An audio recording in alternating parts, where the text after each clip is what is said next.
Sa pag-alis ng Korte Suprema sa temporary restraining order nito sa pagtatayo ng Torre de Manila, hudyat na rin niyang tuloy na ang konstruksyon sa binansagang pambansang photobomber. Ano naman kaya ang opinyon dito ng mga Manileño? Alamin natin sa balitang hatid ni Mav Gonzalez. Tuloy na ang konstruksyon ng tinaguriang pambansang photobomber. Sinilip namin ang Luneta Park kaninang madaling araw.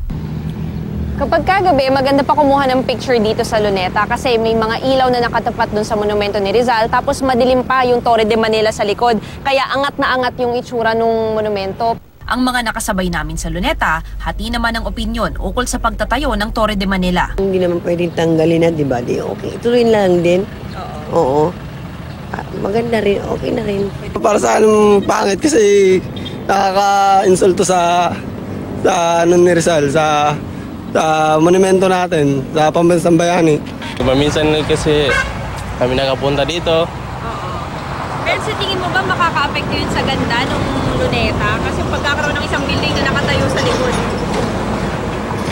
So tingin ko bang hindi rin. Hindi rin hindi naman. Maganda rin naman ang tingin. Hindi pwede yun. Oo, Kasi nakaka-insulto yun sa hero natin.